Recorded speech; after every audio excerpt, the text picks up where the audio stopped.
What follows is a significant discussion that you're going to want to hear. Apologies in advance for any volume anomalies, but I think the ride will be worth it, particularly for my progressive friends. Enjoy. Stand by for action.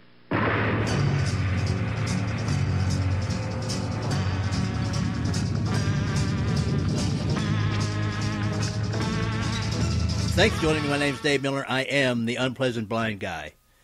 The whinorama goes on from the progressive left regarding the 2016 election of Donald J. Trump as the presumptive president-elect of the United States.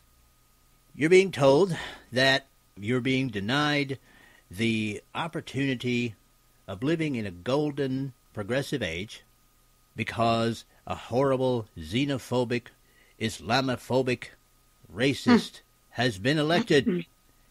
It's a horror, because if you only could have had Hillary Clinton elected, you would have had the great wonderfulness that is the legend of Scandinavia in general, and Denmark in particular, as Bernie Sanders had pointed out to you. Well, you know what, guys? I have someone here with me right now that's from Denmark. And, folks, truth is not always pleasant. So I'm going to go over some things that you've been told with someone who actually lives in Denmark and who has a perspective on this. I want to introduce to you Tania Groth. Tania, first of all, would you like to tell the people a little bit about yourself, who you are, more or less where you live in Denmark, and you have representation of an organization there too, do you not? Yes, I do. I'm the spokesperson or leader of a group called For Freedom, but essentially it is Pegida, Denmark, and we've been hitting the streets for going demos for about 2 years now, almost. Yeah, close to. In January we'll be. I've been on the street for 2 years demonstrating against Islamization of Europe and Denmark. All right, and I will want to get into that with you a little bit later on, because I think it's important, because so many progressives over here, I don't believe that progressives are stupid. I believe that they believe what they've been told. And what they've been told is basically what I just makes them kind of stupid, doesn't it? well, I think, just blindly go along. I think good, sincere people sometimes trust, maybe when they shouldn't, but it always helps to dispel some misconceptions. Now, one of the misconceptions that a lot of progressives over here have is that Scandinavia in general and Denmark in particular are golden lands where everything is free, no one has to work, and somehow there's a never-ending supply of money for everyone to live in the lap of luxury. So let me ask you, Tania, first of all, is everything free in Denmark? Oh God, no. What do you mean by everything? We do have free health care and education to a degree. So no, not everything is free, but yes, it's heavily subsidized by the government. Actually, by the very few working people, I would say in Denmark. You consider, what is it about? I'm thinking about a quarter of the population is actually carrying the rest, and of course, it's getting worse and worse. Okay, so people in Denmark do actually have to work. Well, of course. I mean, I go to work every day. When it's not the land of milk and honey in that sense. For some people, it is the land of milk and honey because, for example, migrants, they come here and they get a very generous allowance, sometimes more than even a Danish citizen. And they basically, many of them sit around and loaf around for years. While for example, my taxes go up and my retirement age is going up. So it's not the land of milk and honey. It was maybe at one point, but it is really taking a steep downward turn. Right, and that is something that I also wanted to hit here. Because when people reasonably ask of those that have been told this, well, who pays for all of this? They say, well, only the evil rich pay for it. Those jerks that have mansions and yachts and private planes and hot and cold running prostitutes, they pay for it. The people don't. So, Tania, do you have a private plane? No, God, no. No, hell, I wish I'd had an elevator just up to my apartment. So no private plane, no yacht, no mansion. No, not even a car. Hey, My last bicycle got stolen. Well, well, there you go. So, no, I cannot live in a lap of luxury. I have like 60 square meters Okay. of a small apartment. It's cozy, of course, but no, I do not live in the a lap of luxury. I get up at 6 o'clock every morning. I go to work, regular job, come Well, home, and yeah. well, see, that's it. There are progressives here who believe that it's only the very rich that pay so that everyone else can live in that lap of luxury. Now, let me ask you, Tania, you work a regular job, as you say. Mm. About how much of the income you make goes for taxes? It's about 38%. Okay, so about 38%. Now, is that a national tax, or are there local taxes, sales taxes? Yes, there are. There are. So Yeah. so there are different Yeah, taxes. 25% VAT. All right. Now, for those who don't know, a VAT is a value-added tax. That's a tax on what you buy. And Yes. in Tania, in your case, it's 25%. So if you buy something that costs the American equivalent of $100 there, you pay $125 That's correct. because it's a value-added tax. Now, I want to tell the people that a value-added tax is just a tax. There's no value added to it. It's just No. No. It's just a tax. it's just a tax. So on top of your 38% federal tax that you pay a value-added tax of 25% on everything that you buy. And I'm assuming that there are other government fees and everything. Let me ask you for a ballpark figure, Tania. With the value-added taxes and everything of that nature, of a percentage, how much expendable cash do you get? This disposable income? Correct. Let me see. When all is said and done, Mhm. I guess in Canadian dollars, are you thinking, or percentage-wise? Well, let's just go for a percentage. Yeah, percentage of, gee, I don't think I dared look at that. It just pissed me off too much. Well, listen, I know it would be a great sacrifice if you could give me just a basic estimate, because I Half? really... Okay, half. Uh-huh. Okay. Ballpark? Okay, so basically half of your income goes for taxes and fees and things of that nature, as an Yes. estimate. So Yeah, for sure, at least. Yeah. So for my progressive friends listening, for the people who go out and work a job, and we're not talking about Richie Rich or Donald Trump's equivalent. We're talking about someone who goes out and works a regular job, let's say a truck driver or someone who works in an office or something like that. More or less half of their income goes to pay for the supposed free stuff. Yeah, it's free stuff. Now, over here in the States, Tania, you know that we've had really about 28 years of increasingly progressive presidential administrations, starting with the first President Bush and continuing on to our current president, President Obama. And for 2016, the cost of living allowance for retirees was not given. And the one for 2017 is going to be extremely small, something under 1%. And there are those who say that this has much to do with the uncontrolled immigration of Mexicans and people from Central and South America, China, and other places from our southern borders, and from the large influx of Muslims from the Middle East that has been brought in increasing numbers by the Obama administration. Now, when we point this out over here, when conservatives point this out, we're told that we're racist and xenophobic and Islamophobic and all of this, and that we can't blame these poor people because there is less public largesse to go around because it's being given to them. Could you give a little bit more of a thumbnail of what the migrants, we might as well call them that, who They're illegal. They're illegal migrants, really. Right. Can you give us just a bit more of a thumbnail of what they receive as soon as they, well, not as soon as they come into the country, but basically what they're allowed? Well, they get their guaranteed housing.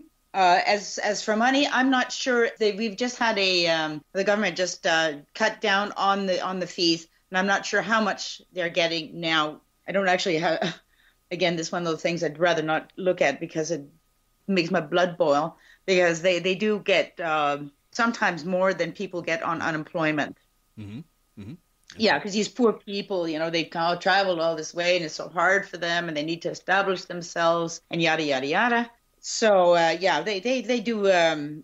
Once in a while, we'll see something in the newspaper of they basically driving around in nice cars and so just having arrived from Somalia. And that, of course, really, really infuriates people, especially the working people. But then again, here, yes, we complain about this, and we also get called names, xenophobic, racist, Islamophobic, and so on and so forth. But you know what? I do believe that most of the people that are actually saying that, they're always from the left. They're always from the left, really. And I would bet you that if we looked at it, that most of the working population, they're actually from the right. Well, they're actually the hardworking people. Well, let me So ask. it's easy enough to sit enough and slander other people and throw cow dung when you're not working. Well, let me ask you about that, and this is important. Years ago, when I was in school, I saw a film from Australia, and they were talking about immigration there. And they said that when people immigrate to Australia, we ask one question: what can you do? This brings to mind, that stayed with me, because we're talking about skilled labor versus versus unskilled labor. Now, we're getting a lot in the United States of unskilled labor. There are people who are willing to work, but they have no skills. And I'm wondering if you're getting the same thing in Denmark. And if you are, do you have any notion of how many of these migrants actually do wind up getting substantive jobs and paying taxes into the system? Very, very, very few. And we're talking about a very small percentage. And again, we get them from Middle East and Africa, many from Africa, and basically illiterates. Mm-hmm. And Denmark is a very modern, progressive country, and everything functions where it used to in any case. But they will never. I mean, statistics have been made over this that there are people who have been not working as Somalis and not working for 20, 30 years. We've had this problem. Now it's, of course, escalating, but they barely speak Danish. Frankly, if they in school, they're doing extremely poor, even the kids. So let me ask you about the adults. All right. Mm-hmm. One would assume, or at least one would hope, that they're trying to, let me ask this question. Are they even trying to teach the children Danish? Let's start there. Oh, yeah. Yeah. Okay. It's mandatory when you go to school. Good. Okay. So they're trying to do that. But not with great success. But because they're not, their parents don't want them playing with Danish kids. The parents don't want them to integrate. The parents don't want to assimilate into our society, and they don't want their children to either. And so the kids don't get to play with the Kufars, with the Danish native children. And so it's very, very difficult to learn Danish. And when they go home and they watch Al Jazeera and whatever it is they watch, so of course it's they're going to suffer from it. Now the adults, do these people even bother to try and learn Danish, or do they demand to have translators and that government documents be in their own languages and things of that nature? I'm not sure of that. I think our government is a bit stringent on that. They have to learn Danish. I don't think it's quite as crazy it is as I've heard in the U.S. But they But I'm not sure how it is if they go to a lawyer, if they go to a doctor, if they get paid for translators. It wouldn't surprise me, but I haven't heard much of it. No.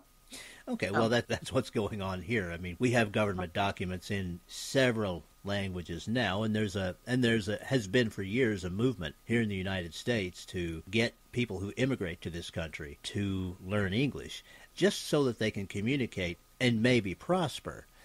Then let me ask you generally about immigration, and this goes to Pegida and to other organizations like that in Denmark. My guess, and correct me if I'm wrong, is that you are not opposed to the immigration of people who have skills, want to learn the language, and want to assimilate to your country's social and cultural norms. Am I correct? Absolutely correct. Of course, we have no problem with, like you said, people who have skills and who want to, that genuinely want to become Danish and be a part of Danish society. It would be foolish to have a problem with, for us to have a problem with that. No, we have no problem with that at all. And it doesn't matter where they're from. So it has nothing to do with race or color. So long as you have a will and the heart to be a part of our society and you have some skills and you can contribute, they're more than welcome. Absolutely. But those aren't the people who are coming. Right. Very few of them. That's what I was going to get into. What you're getting are people who have to be educated often from the ground up, who were probably illiterate even in their own countries, and people who have absolutely no social skills when it comes to Denmark. Well, they're not coming here, David. They're coming here for the money. They do get money here. Mm-hmm. Yeah, they get free money, what they call free, out of my pocket and other hardworking Danes' pockets. Mm-hmm. But the word is spread down in Africa that there is money in Scandinavia. And Scandinavia, they're suckers. Yeah. So they're not coming here to be Danish or to assimilate. They're coming here because, well, hey, we have money. Well, I guess you can't fault them for that. We can only fault our government for giving into that, which is creating this flood into Europe. If we shut the coffers tomorrow, Germany and all European countries said, you're on your own. You get not a penny. You get nothing. Nada. It would stop. The whole thing would stop. Right. In the States, we call that turning off the magnet. And certainly that's something that I advocate for here in the United States. And to my progressive friends, I just want to say that you're listening to Tania, and I'm going to ask her about this next. More welfare for these immigrants, these illegal, unskilled immigrants, means less welfare for you and for those people in the United States who need it. And that's why I'm talking to Tania right now. Tania, let me ask you this. The people in Denmark who actually need social services, the disabled, the elderly, the people like that. Oh, boy. Are they beginning to see services dedicated to them lessen? Very much so. Okay. Can you tell me about that? Very, very much so. Less nurses, less staff in the old people's homes. Frequently, I read articles in the newspaper. They even post pictures of some of the food that they serve the elderly, and it is just appalling. It's horrifying. It's shocking, and the way we treat our elderly now is I have no words for it really. And yes, the services are going downhill, and people are starting to notice it. So, because of the influx of the migrants, there is actually less money. The resources flow over to the newcomers. Okay. So basically, these elderly people who have worked all their lives to create this wonderful society that we kind of used to have, they are being treated like garbage. They're sitting in their dirty diapers and getting shitty food. Yeah. So that's the land of milk and honey for you now. Well, there you go, guys. I mean, that's the reality. That is a reality. Let's face it. Truth. It's pure economics. It's so simple, so simple. The more people you have not working, it's a smaller part of the pie for everybody. It's just so basic. Truth is not always pleasant, guys, and I know you've been told that somehow there's some magical formula that's going to make this work, and it's not working. And Tania is letting you know that. Now, I want to get into Pegida a little bit. Mm-hmm. Because there are people over here who say, oh, these people are terrible Nazis and they hate everybody that doesn't have their same skin color and they just want to stomp around in jackboots and terrorize people and all of this. I want you to give me your impression, what you think Pegida is, and let me just ask you first, would you belong to any organization like one I just described? God, no. That's it. It's totally ridiculous. But they've got it into their head, the lefties, that's what we are. So, and there's no dissuading them. Never mind, we sometimes have people of very different colors coming with us on our demos, They still yell Nazi at us. They still yell racist at us.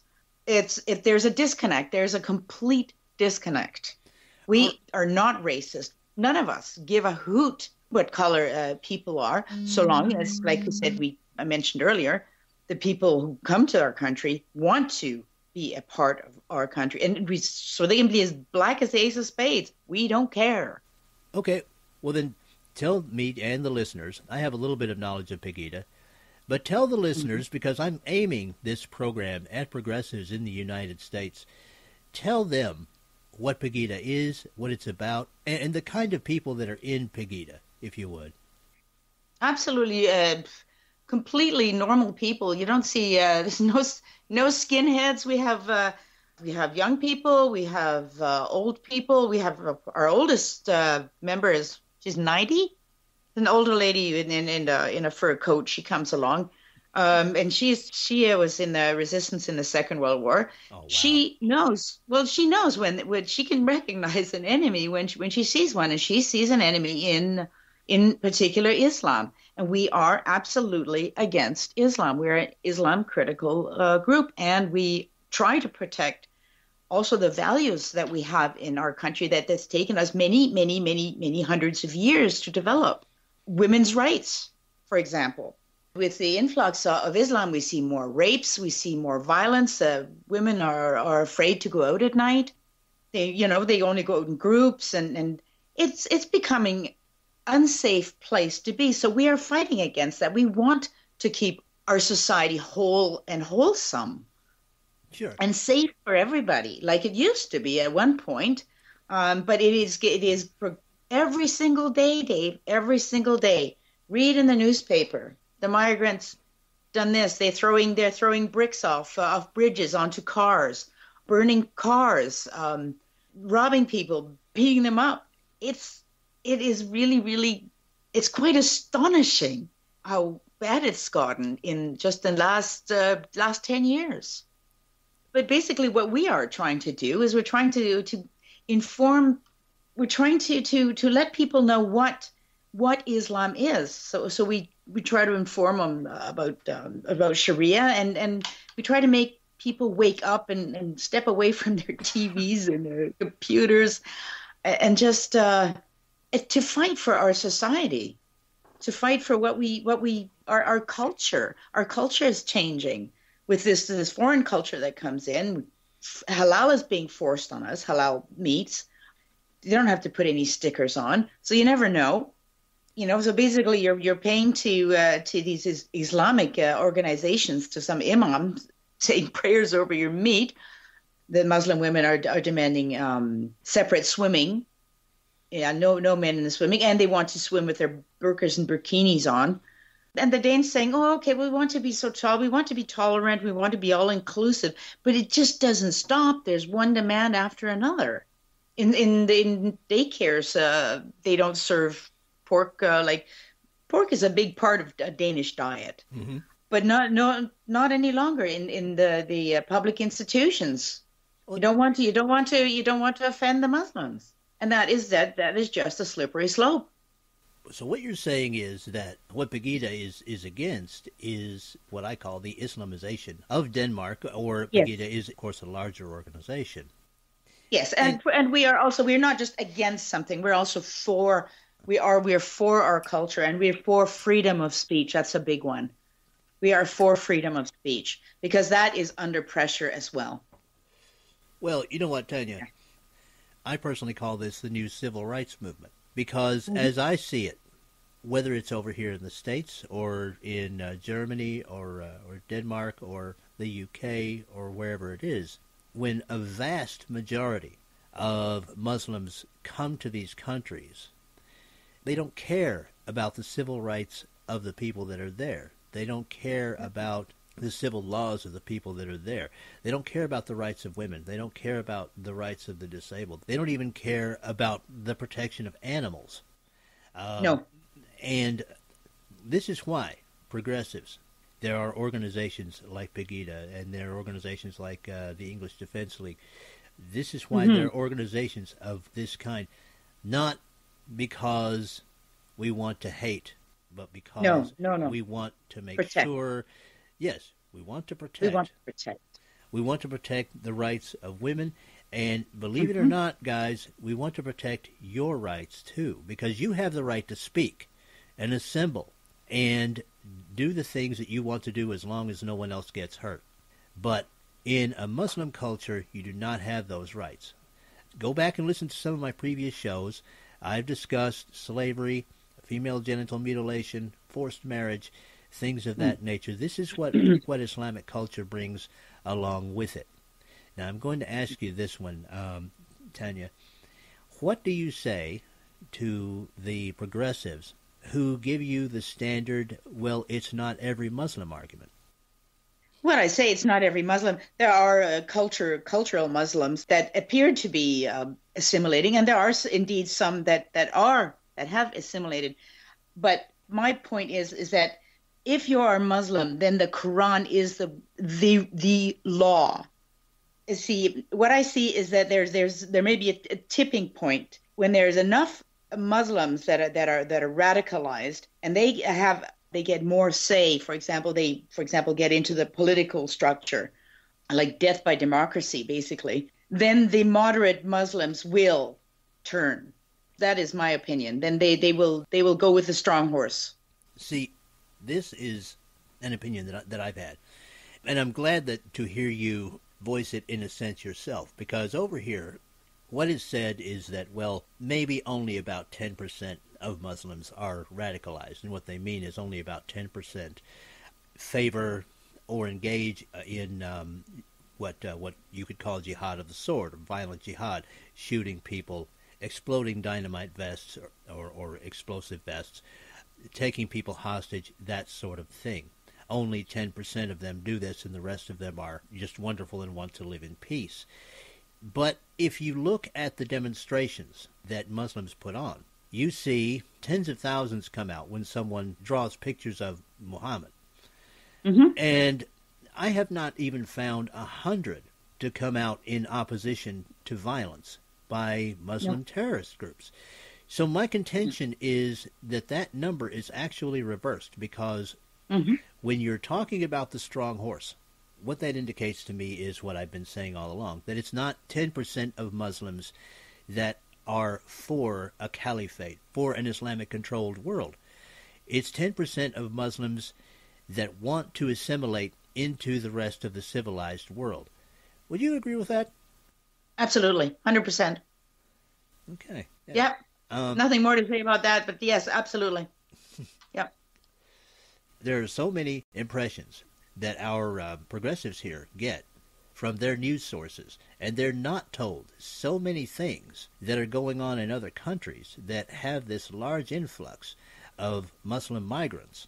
Folks, this isn't only Denmark that Tania is referring to. This is going on all over Europe, and that includes Eastern Europe and places like that.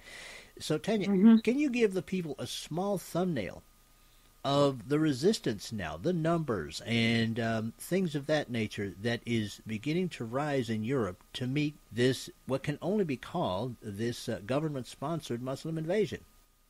Well, you see it in now many European countries. The right-wing parties are gaining momentum, absolutely, and both in Denmark and in Sweden as well. Unfortunately, the lefties are still on power, but they will not be for long. I mean, the Trump election has also given a boost. Brexit gave a boost. Mm-hmm. Marine Le Pen, Viktor Orban, people like that. I love it. Geert Wilders, and they're getting more and more. People are waking up. So I can't give you any numbers as such, but there are movements. We have several movements in smaller movements also in Denmark, self-defense movements, or we're looking at neighborhood watch groups, and that's happening throughout Europe. I guess the danger there is that the very, very far right, the real Nazis, gain too much momentum. That would be bad. That would be bad as well. Absolutely. But mostly what you're, yes, and I would reject that as well. But mostly what you're talking about, though, are ordinary people Yeah. And the sizes of these demonstrations. Now, this is something you guys in the States need to understand. The size of the demonstrations, there are people marching in their thousands in Europe. Tanya, would you agree with that? That's correct. And although in Denmark things haven't gone bad, as they're not bad enough that it forces people out of their easy chairs. Mm-hmm. In Germany, though, I've been in Dresden. I gave speeches there three times in Dresden, and there are thousands of people, thousands and thousands, ordinary people. We're talking ordinary, completely ordinary people from young to old. I haven't seen a single skinhead to any of these Pegida demonstrations in Dresden, for example. Mm-hmm. And I've been to a demonstration in Sweden as well. Completely ordinary people. The people who walked with us, also completely ordinary people. Let me ask you, Angela Merkel is actually running for re-election. Do you see her? God. Do you see her keeping her spot as PM there in Germany? I find that hard to believe. I really would. But people are really waking up, and they're angry at what is happening in their country. I cannot imagine this would happen. Okay, what about the EU? Now, I know that that Mr. Juncker has been making a lot of noise. He confronted Mr. Orban and berated him for not taking in more migrants and things of that nature. And you know his stance on behalf of the people of his country. Oh, absolutely, yes. I'm a great fan. Oh, so am I. But do you see the EU as the problem in this migration crisis? And how long do you see the European Union standing, given their position on allowing this large migration of Muslims into Europe? I personally don't see it standing very long. It is in the process of disintegrating. Mm-hmm. Mm-hmm. For example, Marine Le Pen, when she gets in, I'm saying when, that would be the end of that. Really? That would be the end of I'm pretty sure that'll be the end of the EU. And the EU has failed catastrophically. The EU was supposed to, the whole idea with Schengen, for example, was that the outer borders of Europe were protected so that we could feel safe enough to travel around without borders inside Europe. They have done nothing of the sort. Nothing at all. Therefore, we're having this huge problem. People are flooding into Europe, no borders. It's a total disaster. It's hard to put words on just how remiss they have been in their responsibility. The EU. Well, there's a great dislike of the EU. Well, there you go. I mean, that right there, I want to say to the progressives in the United States, that's what happens when you don't protect your borders. Tanya, the election of Donald Trump in the United States. Now, I know you weren't able to take in the festivities on election night, but what impressions now are you getting from Danes about the election of Donald Trump? Is there hope? Is there despair? What's happening there? There's despair. Oh my God, our mainstream media is just they're turning themselves inside out. How could this happen? Oh, so terrible, and it's going to be so dangerous for us. And they are absolutely they've got the same bug as the American mainstream media, and I find it quite funny. Of course, I hang around people who are Trump fans, basically, but most Danes, I would say, they were amongst those of Europeans who really wanted Hillary to win. Mm-hmm, mm-hmm. So they were quite upset. The days after the election, it was they might as well have been running around in black, all of them. Oh, okay. Well, do you think that Danes, once the election of Donald Trump becomes a fait accompli on December the 18th, do you think that they will at least give him a chance as a leader, or are their hearts set against him completely now and forever? No. They will. They'll get used to the thought, and ultimately he will. I am sure that he will do some really, really good things very, very fast. and that will spread, and I'm sure his popularity will rise. And like I tell my progressive liberal friends, that just take it easy, give the guy at least the first 6 months before you pass any judgment, and I am sure that they are going to change their minds, because I do have great confidence in a President Trump. I do. I think he's a great guy, and I think he'll do a really fine job. And Tania, I think that is going to just about do it. I want to thank you for coming on The Unpleasant Blind Guy. I appreciate you very much. I know that it's late where you are, and I really appreciate the time you took. And to my progressive friends, to whom I'm doing this show for, I just want to say, I know you're angry right now because Hillary Clinton did not win, but as I said in my Thanksgiving show, you may want to look around at other news sources. You may want to look at what's going on outside of the United States of America. Mm-hmm. You may want to look at what the conservatives are saying and why they're saying it. It's not about racism. It's not about hate.